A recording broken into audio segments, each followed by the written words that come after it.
Dr.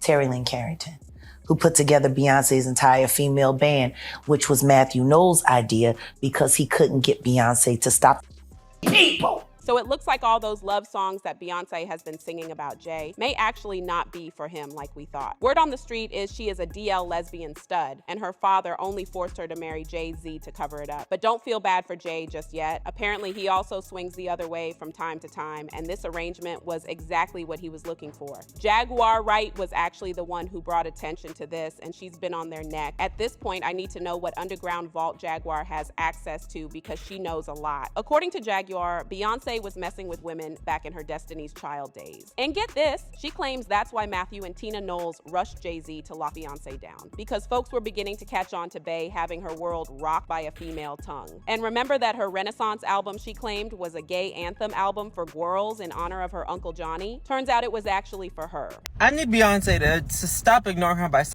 tendencies. Now, I know y'all have heard folks call Beyonce Beyonce for years now, and it ain't for nothing. It initially started off as a lil joke, but baby, the streets are saying there might be some truth to it. And Jaguar is out here making it worse for Bey with her new allegations. She sat down with Street Life Productions not too long ago and claimed that Beyonce was out here doing witchcraft and allegedly preying on women back in her Destiny's Child days. So nobody want to accept that shit.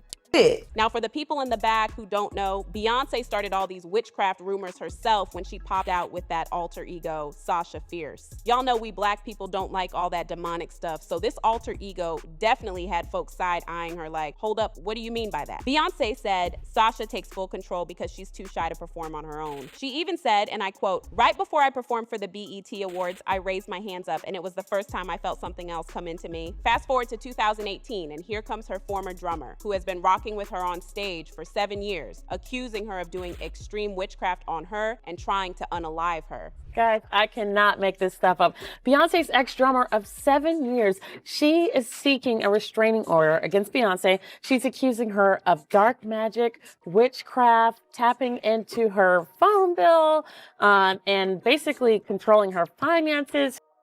She's saying the Beyonce camp is put up a huge campaign against her, and it's overall witchcraft. She sought a restraining order in the past. It got denied, and she has another one scheduled for October 11th, but the internet is just like, what? Excuse me?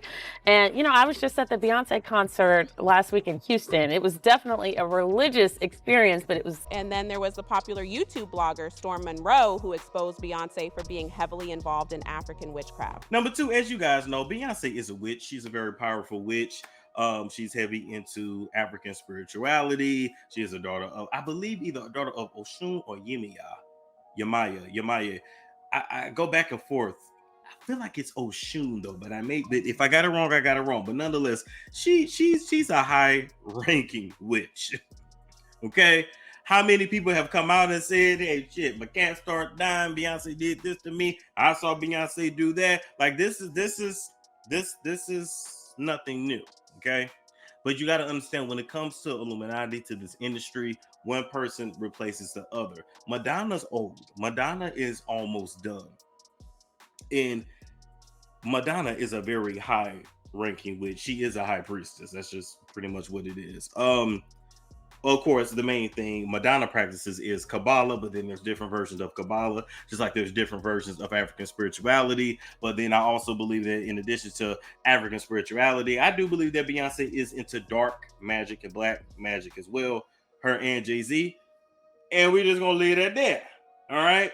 Now, going back to them lesbian allegations, that rumor has been going around since the early 2000s. It all started around the year 2000 when Beyonce did that collab with Emil on the track I Got That. Not long after the song dropped, Emil did an interview and straight up accused Beyonce of trying to get her, but Emil claimed she wasn't with it and made it very clear to Beyonce. Now, here's where it gets real sketchy. That interview got off the face of the internet like it never existed. You literally cannot find it anywhere. Folks believe that's part of the reason why Emil got blackballed from the industry industry. She said more than she was supposed to, and the next thing she knew, her career was over. And let's be real, it wouldn't be the first time the industry made somebody vanish for spilling behind the scenes secrets. Fast forward to 2009, when Beyonce teamed up with Lady Gaga, the rumors came back again. She and Gaga's chemistry on Telephone, specifically the music video, had everybody wondering if this was a way of Bey coming out the closet. Gaga made things worse when she did an interview and flat out said, "We both like women." So when you put all this together, the Amal situation, the missing interview, and Gaga's slip up, it's not a surprise that people are wondering if all this Beyonce talk really might be more than just a rumor. I'm just saying. Now, of course, Beyonce's team tried to clean it up, talking about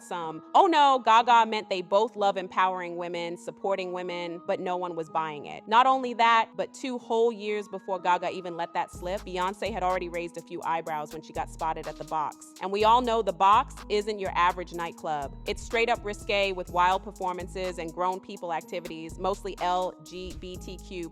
It turns out Bey was there with 3 girlfriends, sitting cozy behind a curtain with a huge bodyguard posted up, almost like she was trying to hide her identity. According to eyewitnesses, it looked very private, real exclusive, and a little too suspicious to just be a fun girls' night out. An eyewitness who was at the show that night said, Beyonce was really making the most of the burlesque strip show. She was on the table in the VIP balcony cheering loudly as 2 girls got naked and licked each other's feet. She stayed until 3:30 in the morning. And remember what I said about her Renaissance album? If y'all remember, Beyonce marketed it as a tribute to queer folks and her late Uncle Johnny, but word in the street is it was a love letter to herself. Yup, the streets are saying this wasn't just about the LGBTQ+ community. This was Bey's own coming out moment in disguise. Apparently, she allegedly never got to fully live in her bisexual truth, especially after marrying Jay. Renaissance was her way of finally expressing that hidden side. And honestly, the tea kind of checks out. And I mean, she was very intentional with who she brought in on this project. She worked with trans DJ Honey Dijon, who produced 2 of the album's bangers, Cozy and Alien Superstar. And Alien Superstar even features vocals from T.S. Madison, another iconic trans media personality. Not only that, but Alien Superstar samples I'm Too Sexy by the band, Right Said Fred, and guess what? Their lead singer, Fred Fairbrass, is openly bisexual. The lead singer for the album, Break My Soul, features the LGBTQ+ icon, Big Freedia. And then there's Move, featuring Tim's and Grace Jones, another LGBTQ+ legend. Beyonce knew exactly what she was doing. In her song Thick, she sang the lyrics. She thought she was that ish, I told her go harder. That's that Castro, eat that ish like Mastros. She say she on a diet, girl, you better not lose that though. That's that I don't do this usually. I don't know what you do to me. It's unclear who exactly Carolyn is, but looks like she and Beyonce clearly got busy. And if that wasn't enough, during the Renaissance World Tour, she had the bisexual flag lighting up the screen on multiple occasions. That pink, purple, and blue was out there shining loud and proud. That made fans start digging through the archives to see if she's done this before, and honey, the receipts were receipting. In her 2003 and 2013 Complex magazine covers, she was serving full-on bisexual energy. That signature pink and blue combo was right there, and people believe it wasn't just a coincidence. Now, all these are just speculations for now, but one thing about it, people are convinced it's true, and they want Beyonce to drop the act and come clean about what she's really been up to. One person said, there's been rumors out for the longest time about Bey and Emil. Emil hinted at it herself, and that was way back in the late 90s, early 2000s. Then another person said, Lord have mercy on us.